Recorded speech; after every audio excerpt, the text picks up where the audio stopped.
இது மகிமை நேரம். கர்த்தராகிய இயேசு கிறிஸ்துவின் நாமத்தினாலே மகிமை நேர நிகழ்ச்சியின் மூலமாக மறுபடியும் உங்கள் யாவரையும் சந்திப்பதிலே மகிழ்ச்சி அடைகிறேன். நாம் கடந்த செய்தியிலே பாவத்தை பற்றி நாம் சற்று தியானித்தோம். பாவம் எவ்வாறு இந்த உலகத்திலே நுழைந்தது என்று. இன்றும் நாம் பாவத்தை பற்றியே சற்று தியானிப்போம். ஒரு கல்லை நாம் எடுத்துக்கொண்டால் அதை நாம் தண்ணீரில் போடுகிறோம் என்று வைத்துக் கொள்ளுங்கள். அந்த கல் தண்ணீரில் மிதப்பதில்லை. அது கல் தண்ணீரில் மூழ்கி சென்று விடுகிறது. மாறாக நாம் தண்ணீருக்குள் குதிக்கும்போது நமக்கு நீச்சல் தெரிந்திருப்பதனால் நாம் அந்த தண்ணீருக்குள் மூழ்கிவிட மாட்டோம். நாம் நீச்சல் அடிப்பதனால் அந்த தண்ணீரின் மேற்பரப்பிலே நாம் காணப்படுவோம். நாம் தண்ணீரின் மேற்பரப்பிலே நாம் செல்ல வேண்டிய தூரத்தை கடந்து செல்லும்படியாக நமக்கு நீச்சல் தெரிந்திருப்பதனால் நாம் கடந்து செல்வோம். அதே சமயம் நாம் ஒரு கல்லை கட்டிக்கொண்டு நாம் தண்ணீரில் குதித்தால் நமக்கு என்னதான் நீச்சல் தெரிந்திருந்தாலும் அந்த கல் நாம் நீந்த விடாதபடி நம்மை ஆழத்துக்குள்ளாக நம்மை அது இழுத்து சென்று விடும் என பார்க்கிறோம். கல் எப்படிப்பட்டதாக இருக்கிறது என்று பார்த்தோமானால் அது கனமானது என நீதிமொழிகள் 27:30 நாம் வாசிக்கிறோம். நாம் கல்லை பாவம் இச்சை என்று எடுத்துக்கொள்வோம். யாத்திராகமம் 15:5 நாம் வாசிக்கிறோம், கல்லை போல் ஆழங்களில் அமிழ்ந்து போனார்கள் என்று வாசிக்கிறோம். நாம் பாவம் செய்யும்போது கல்லை போல ஆழத்திலே அமிழ்ந்து போகிறோம்.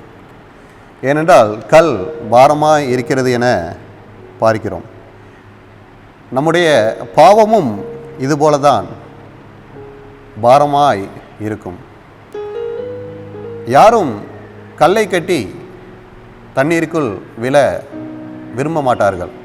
ஏனென்றால் அது அவர்களை தண்ணீருக்கு அடியில் இழுத்து சென்று விடும். அவர்கள் மரிக்கப்படுவார்கள். எனவே உலக பிரகாரமாக இதை அறிந்த நாம் பாவத்தை நாம் விட்டுவிட வேண்டும். அதை நாம் மேற்கொள்ள வேண்டும். நாம் வேதத்தின்படி கற்பனைகளையும் கட்டளையும் கை கொண்டு வாழ்ந்து கொண்டுதான் இருக்கிறோம். ஆனாலும் நம்முடைய அறியாமையினால் சாத்தான் நமக்குள்ளாக இச்சையை கொண்டு வருகிறார். இச்சை என்பது ஒரு கல் போன்று எடுத்துக்கொள்ளுங்கள். அது ஆழத்துக்குள்ளாக பாவத்துக்குள்ளாக நம்மை சென்று விடுகிறது. அது இருள் போல இருக்கும். ஆழம் இருள் போல இருக்கும். நாம் பாவம் செய்து அந்த ஆழத்தில் சென்று விட்டால், அந்த இருளிலே நாம் சென்று விட்டோம் என்றால் நம்மால் எதையும் பார்க்க முடியாது. ஏனென்றால் அங்கே இருளாக இருக்கும். நம்மால் யோசிக்க முடியாது. நம்மால் ஒன்றும் செய்ய முடியாது. நமக்கு உதவுவார் இல்லாமல் நாம் வருத்தப்படுவோம். நம்மால் மேற்கொண்டு நடக்கவோ நாம் அந்த இடத்தை விட்டு நகர்ந்து செல்லவோ முடியாது. ஏனென்றால் ஆழத்தில் இருள் இருக்கும். சுற்றிலும் என்ன இருக்கிறது என்பதை நம்மால் காணக்கூடாதபடி இருள் இருப்பதனால் நம்மால் முயற்சி எடுத்தாலும் நம்மால் முயன்று வேறு இடத்திற்கு செல்ல முடியாது. நாம் ஆழத்திலே மாட்டி நாம் இறந்து போவோம். பாருங்கள், இப்படிப்பட்டான பாவத்தில் நாம் விழுந்து விட்டோம். பாவம் நம்மை மேற்கொண்டு விட்டது. அது நம்மை மரணத்துக்கு நேராக அழைத்து சென்று விடாதபடி நாம் கர்த்தரை நோக்கி பார்க்க வேண்டும். சங்கீதம் 130:1 பார்க்கிறோம், கர்த்தாவே ஆழங்களிலிருந்து உம்மை நோக்கி கூப்பிடுகிறேன் என்று வாசிக்கிறோம். நாம் பாவம் செய்து விட்டோம். நாம் இப்பொழுது ஆழத்தில் இருக்கிறோம். நாம் மரித்து விடாதபடி தேவனிடம், கர்த்தராகிய இயேசு கிறிஸ்துவிடம், அவரை நோக்கி நம்முடைய பாவ வாழ்க்கையிலிருந்து நாம் கூப்பிட வேண்டும்.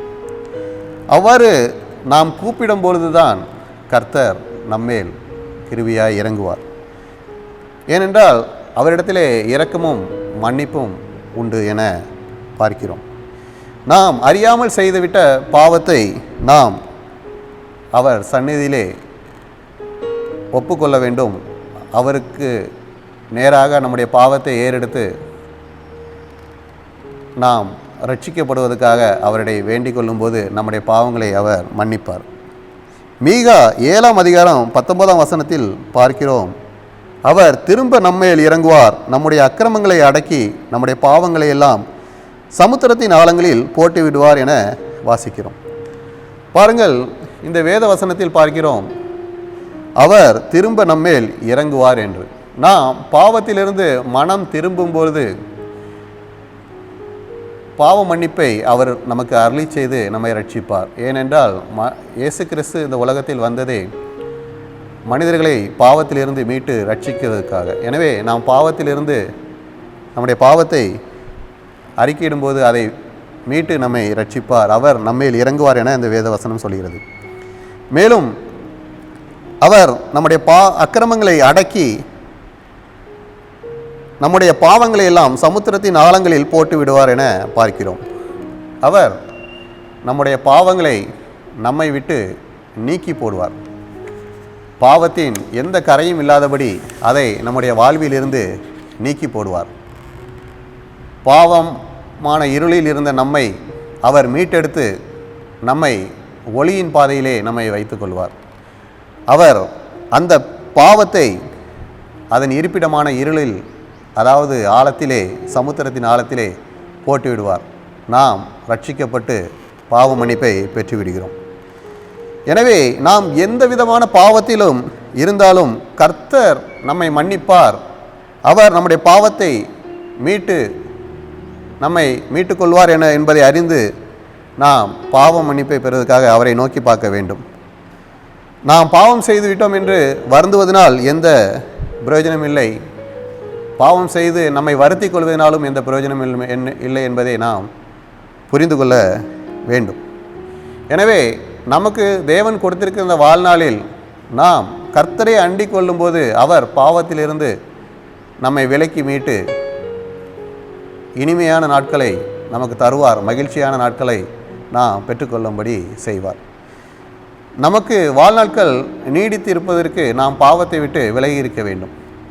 நாம் பாடலில் படுகிறோம், வாழ்நாளை எல்லாம் வீணாளாய் வருத்தத்தோடு கழிப்பது ஏன், வந்தவர் பாதம் சரணடைந்தால் வாழ்வித்து நம்மை சேர்த்து கொள்வார் என பார்க்கிறோம்.